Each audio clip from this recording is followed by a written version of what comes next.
An accidental harem and slow growing.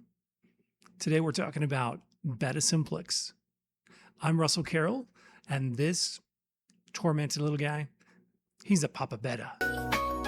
Oh, Papa Betta. So I was going to be speaking to my local club about wild Betta, mouth-brooding wild Betta. And something I love as a member of a club when I go and hear a speaker is to see the fish that they speak about and possibly buy them. So I was thinking, hey, as I'm going to be speaking, wouldn't it be great if I could bring some wild Betta with me? And I had a couple of species, but I was hoping to have one more. And so that is actually the impetus that led to me buying my first set of Betta simplex. So what I did is I purchased 11 of them, figuring, hey, I will have some that will pair off, and then those pairs I'll be able to sell or share in some way with those people who come to hear the talk about Betta. But a couple of funny things happened. First off, when I put them all in the tank, I started noticing no one was pairing off because Betta simplex is really a harem breeder.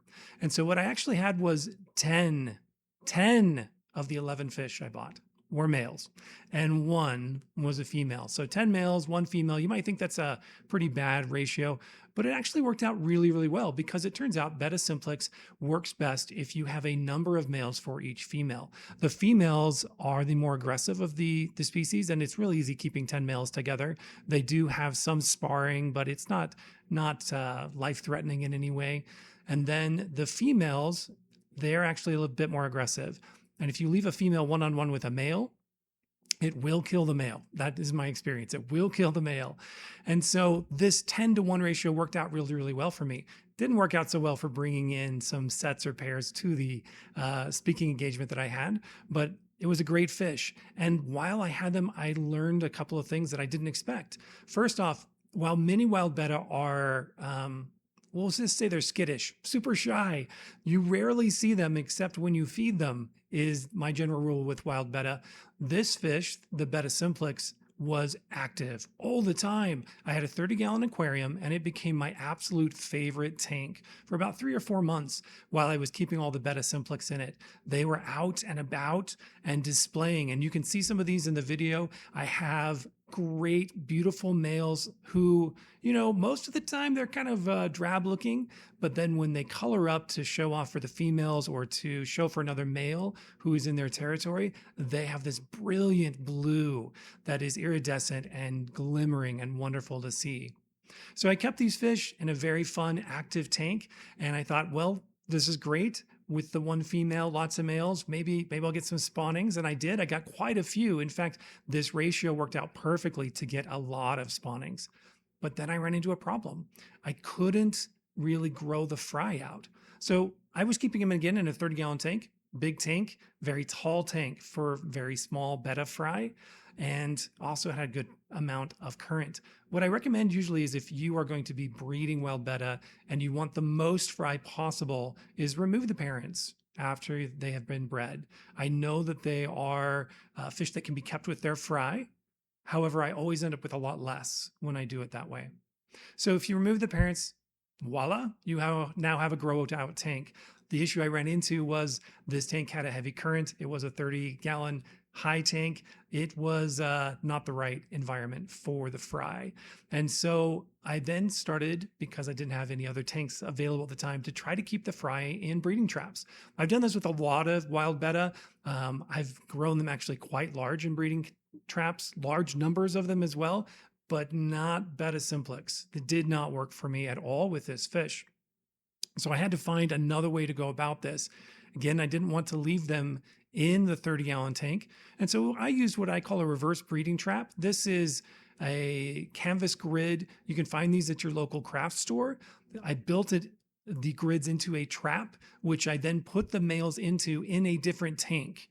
And then when the males release the fry swim out into the tank.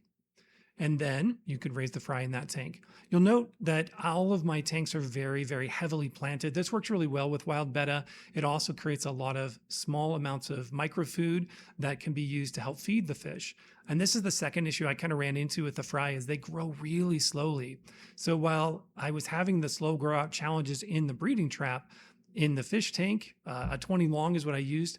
I had the exact same problem, except that it was filled with microfood. So if I happened to miss a feeding, I was able to have a backup. As far as feeding the fry go, pretty simple. Use live foods. I use microworms, vinegar eels, and baby brine shrimp, pretty much the staples, and they work great. The only challenge is that the fish grow super slow. After 6 months, I was still not approaching like a 1/4 inch on my Betta simplex fry, which is, in my opinion, much too small to have fun with. So they're slow growing, fun, active, beautiful, uncommon fish. And let's talk about the uncommon for just a moment, because one of the other things to know about Betta simplex is that they are critically endangered. That's a IUCN red list rating. They're also on the shoals list, and I'll link to this in the documents. And the recommendation there, among other things, is to have hobbyist fish be used to help supplement, because these fish are likely to go extinct in the wild. And so the way around that, of course, is to have other populations. And I think this is going to be a hard one because I don't think these fish are among the most popular of the wild betta, and wild betta themselves aren't very popular. So as a group, it's going to be pretty difficult. As far as keeping them goes, I kept them in higher pH and lower pH. I know that this is the one betta that lives in alkaline, hard water, and that actually matches perfectly with the water that we have here where I live. However, I often keep my betta in softer water, and I found the fry were quite happy in 6.5. So I think that they're pretty adaptable. Can't say for what your experiences are. Found them to be short-lived, maybe 1 to 2 years. 2 years is really pushing it. Unlike the larger wild mouth-brooding betta, these did not live a long time. They're more similar to some of the short-lived betta. They're among the smallest betta that you're going to find. 1.5 to 2.5 inches is really the range you're looking at full grown. And I also found them not to be super big jumpers, which is abnormal. A lot of the wild betta are going to jump out of just about anything I put them in. This one, not the case. Breeding was pretty simple, normal wild betta fashion. They are easy to breed as long as you have the right setup. In this case, again, it's going to be having more females than males, and then a place where the eggs are not going to be eaten as soon as they are laid. Females tend to transfer them back to the male. That's all I ever saw in this species. I know that's not the case in every species. Your experience may differ. And then lastly, there are 2 types of wild betta. I'm not going to tell you which one I had. I'm going to leave that to you to figure out. But the difference is one of them has spots on their dorsal and their tail fin, and the other one does not. So this is Betta simplex, one of my absolute favorite wild bettas. Very fun, very active, and very easy to keep as long as you have the right ratios. 20-gallon longs, perfect for breeding these in. Harder water is what you're supposed to have. I found them very adaptable again.